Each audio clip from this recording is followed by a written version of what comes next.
Always a pleasure to welcome Dan Leberfeld, Jets Confidential, to the show on the West Her Hotline.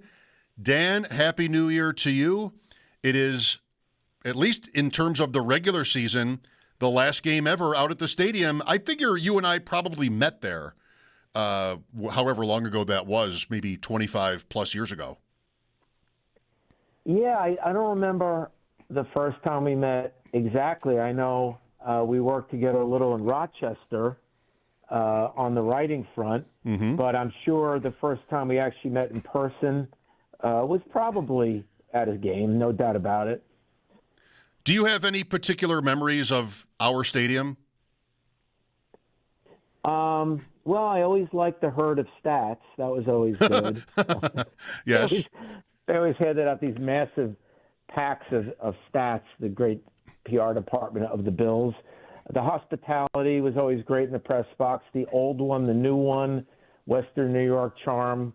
The food was always solid. I want to say great, but I never like to complain because it's free in the press box. I remember the Larry Felser seat in the old press box. Remember the Larry Felser seat? They kept an old, nice chair in the middle of the press box in honor of the great Buffalo News sports writer. So, man, I've been there a lot of times. There's no doubt about it, a lot of good memories. By the old press box, you mean like midfield, not the one in the corner, the old now? the midfield. If the fans don't know, for the uninitiated, the press box used to be on the 50-yard line pretty low. It was one of the best vantage points of any press box in the NFL. But then the Bills, like a lot of the other teams, got smart and said, you know what, we can build luxury boxes right there. Let's put the ink-stained wretches in the end zone. In those years, it's kind of like one of the only windows throughout the history of these two franchises where they were both pretty good, like the late 90s. Testaverde and Flutie. There were a couple of years there, one in particular, 98, I think, where it was a big game late in the season here that the Jets won. But, I guess it's not entirely a coincidence, Dan, that for much of their last 50 or even their entire history, 60-plus years, not often have these two teams been good at the same time. No, that's a really good point when you think about the histories, and the Jets have that dubious distinction. I believe they're tied with the Sabres in this regard. I'm sure you bring it up every once in a while. 15 years sitting out the playoffs. I can't believe I haven't covered a playoff game in 15 years. I often joke with my radio partner on Sirius XM NFL Radio, Vic Carucci. I go, Vic, what's it like to cover a playoff game? I mean, 15 years. I haven't been I'm not complaining, and I enjoy my job, even though it's not a good team. I feel blessed to be able to cover an NFL team and go to press boxes and stadiums and locker rooms. But I can't believe it's been 15 years since I've been in a press box covering an NFL playoff game. I feel much the same about hockey, like you mentioned. And they keep adding playoff teams, Dan, and it's still not enough. So one of these years, but it was the AFC Championship after the 2010 season. The Jets lose in Pittsburgh, and then it's Aaron Rodgers' Packers beating the Steelers in the Super Bowl that year. That's the last appearance the Jets have made in the playoffs. Dan, it's something, in terms of the Sabres or even the Bills before Sean McDermott, 17 years in a row. It's something you can really just talk about at length and try to understand. It's not easy to understand. Is it understandable or close enough to that word how the Jets continue to languish like they have? And I wonder, too, if you'd think this is maybe a new low point.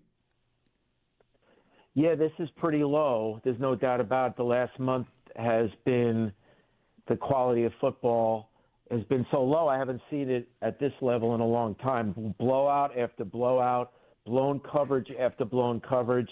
I mean, I'm covering these games, and you saw some of the highlights where you're playing the New Orleans Saints. Chris Olave is their number one receiver, an emerging star for New Orleans. Wide open behind the secondary for 2 touchdowns. How does that happen in the NFL, meaning that obviously star receivers are going to get open and they're going to catch passes, they're going to catch touchdowns. But Chris Olave wide open behind the secondary twice. Against the Jacksonville Jaguars, Travis Etienne, 3 touchdowns receiving out of the backfield, wide open all 3 times. Once again, people make excuses. They're playing a lot of backups as injuries on defense.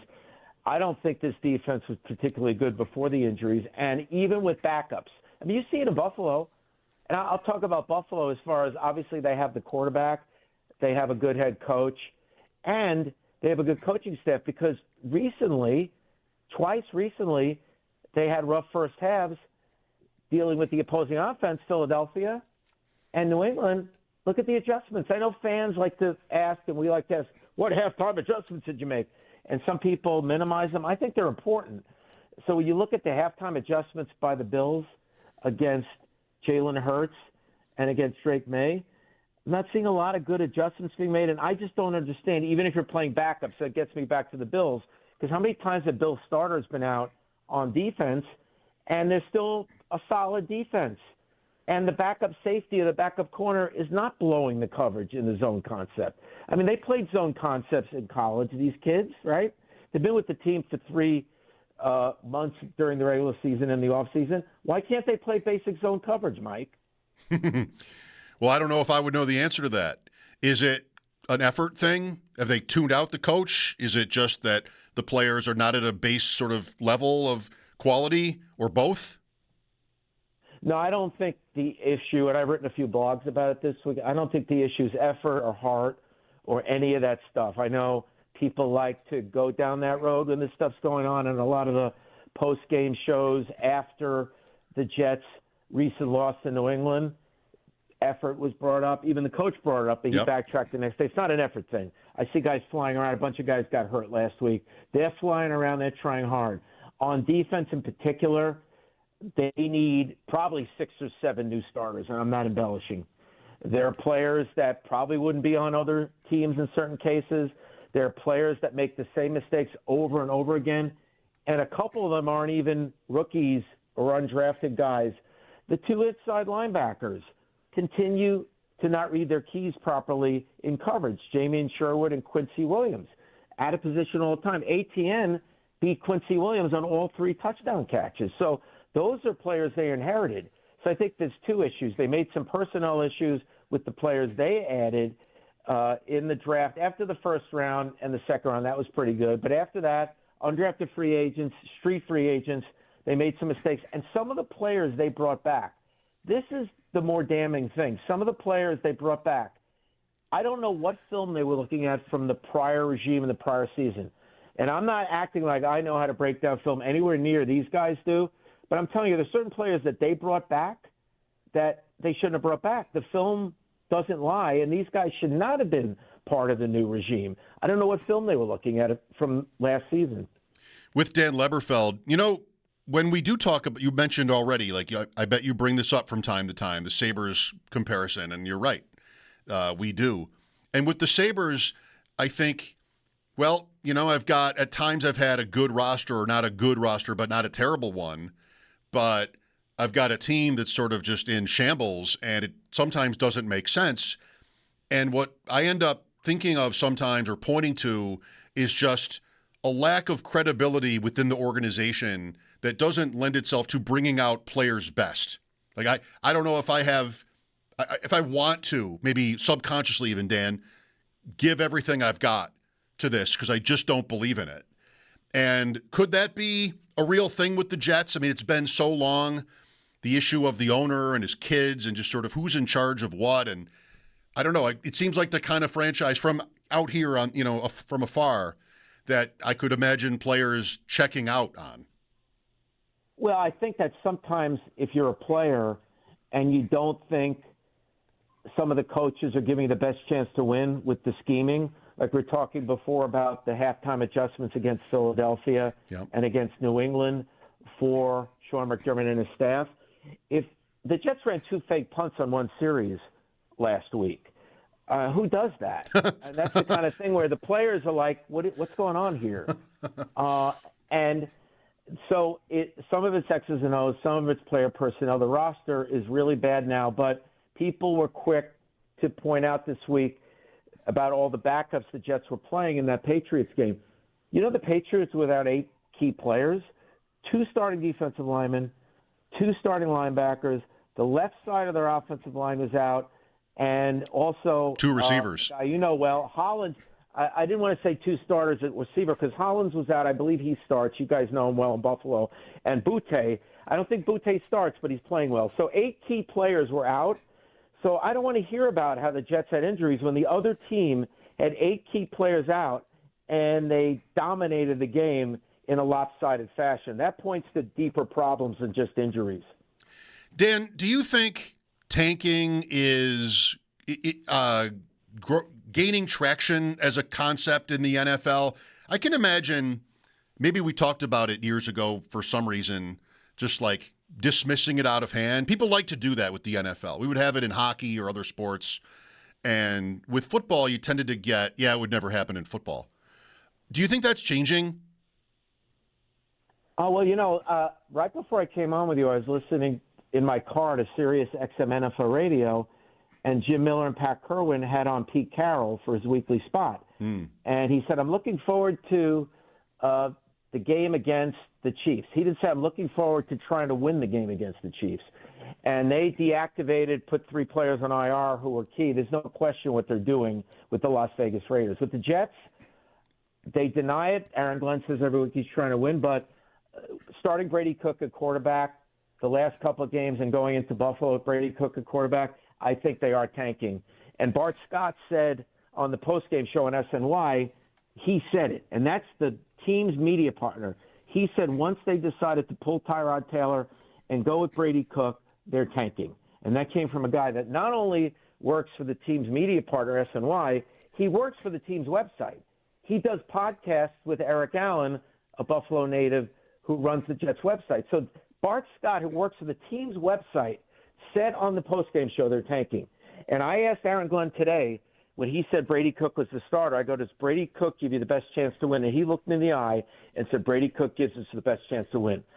I'm not putting Tyrod Taylor in Canton, but there is no way on earth Brady Cook gives them a better chance to win than Tyrod Taylor. There's no way. Brady Cook was an undrafted free agent out of Missouri where he was an average player. He is a great kid. I think he won SEC Academic Player of the Year 3 years in a row. Wow. Great young man, very smart, but very smart. We've had this discussion before about quarterbacks that went through Buffalo probably before Josh Allen, Jets quarterbacks. You could be extremely bright in school. You could be extremely bright in a regular job. But I'm telling you, this whole thing of processing defenses, and Mike, you're a very bright guy in your own regard, and you know there's different types of intelligence. Being very smart, you could be a 4.0 student. You could be a world-famous brain surgeon. You might not be able to read defenses. It's a totally different thing. And Brady Cook is extremely bright. He's checking down to running backs down 42-10. He's just not seeing it downfield. There's a lot I can do mentally. I just don't watch me try to fold a bed sheet. It's impossible. That's what I'm saying. Everybody's got their mental acuity that applies to certain areas. Yes. I remember taking a test very young in school, like maybe 3rd grade. They're trying to figure out what you're good at. And I got like all these high scores. And there was one category, Dan, called spatial relations. And I got a 35. Like it's 99, 99, 99, 35. Yeah, and I always try to explain to Mike, to people, Mike, that, and they just don't get it. They're like, I'll say a certain quarterback over the years, he's not good at processing going through his progressions. That's coaching. I go, no, it's not coaching. Tom Brady was so unbelievable at it as far as seeing everything. There's so much going on at the same time. You got 2 edge rushers trying to take your head off. You got the defense showing you one look before the snap and then changing it after the snap.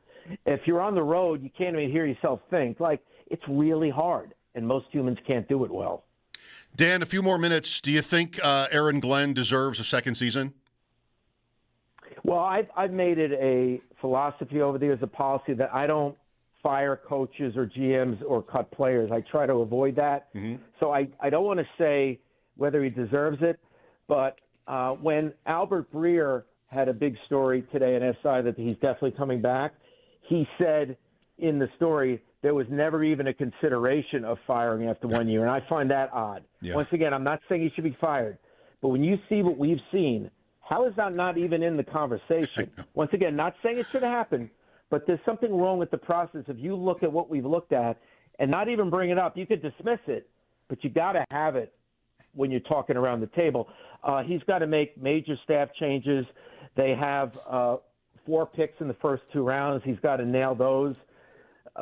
I just don't think that the ownership, Woody Johnson and his right-hand man, Ira Axelrad, and his other right-hand man, Jaime Elhai, I don't think they were ever going to eat about $50 million in salary for the 4 years left on Aaron Glenn's contract. I just don't think they were inclined to do that. So I don't think they were ever going to fire him. But I'm telling you right now, this is as bad. I tweeted the other day, and I wasn't being hyperbolic. I've covered the Jets almost 30 years. This is the worst defense I've ever seen of all my years covering the team. Wow. And this is a coach who made his bones as a defensive coordinator. Right. Before that, a secondary coach, and he was a really good corner in the league. The strange thing about the defense is Aaron Glenn gets the job, and he hires Steve Wilkes to run his defense, who he doesn't have a background with and doesn't run the same system. Have you ever seen a coach? Now, Sean McDermott can have Bobby Babbitt, but it's Sean McDermott's system. It's a very strange situation where you hire a guy you didn't work with before, you throw him the car keys to run your defense when you made your bones as a defensive coordinator, and you let him run his defense. Mike, does that seem odd to you? Yes. And by the way, you picked out one of my favorite little gems, too, in reporting, because they always say that, right, Dan? They always say they wouldn't even have thought of it. No way. Like teams are always defiant to the question of whether they're going to fire a coach or, move on from a player that they plan to keep. Like we haven't even who would even think of that? Teams are, because what does it sound like in the middle? We had some long, hard discussions, but we're deciding to keep going with them. They don't want to sound like that either. So, yeah, it's laughable when it comes out that way, I think. I don't know if you're saying the same thing, but no, once again, I want to be careful with my words here. I'm not saying he should be fired. I don't do that. But if you're discussing how this season has evolved and what we've seen out there, especially over the last month with a historic stretch of getting blown out, the conversation has to go on at the table. It doesn't mean you have to do it, but to say it never crossed your mind seems a little odd to me. Sure. No. I think it should happen here. I mean, after any of these recent seasons, even though it might be not even close to happening, a coaching change, I mean, at least you talk about it. So that seems right to me. How about the Bills for you, Dan? So the season that's happened, it's looking pretty wide open in really both conferences. I think the national narrative on the Bills is going to be, if not now, when, right? No Kansas City in the playoff picture, but they're also going on the road. How do you like their chances? Well, I love their chances in the AFC. I think that situation with the Chargers and their offensive tackles is a big problem, even though Herbert is making the best of it. I mean, they're 2 stud tackles. I mean, these are 2 first-round picks who are really good. They're both out for the year, as you know. And some of the backups that have been in, like Salyer, who is filling in at left tackle for a couple of weeks, he was hurt last week. So when you have both starting offensive tackles out, it leads to a situation like Justin Herbert's going through. He is getting hit an awful lot. Who knows how sustainable that is? That's one of the reasons he's not playing this week. The winner of the AFC North, I don't think the Bills should be fearful of that team. And New England, we saw in the matchup, New England is doing a nice job. They've got some issues with distractions off the field this week. We'll see. Due process is important. We'll see where those things go, but that can't help in terms of distractions. But we saw in that Buffalo game that New England is probably not ready to take out Buffalo in a big game. Maybe they're a year or 2 away. So I think the path, unless I'm leaving a team out as I'm going through things in my head here, I think the path is pretty clear for Buffalo in the AFC. Denver? No. Vic keeps getting on my case because I keep bringing up Bo Nix's playoff game in Buffalo last year. I go, that was an example of the league catching up to a young quarterback's tendencies.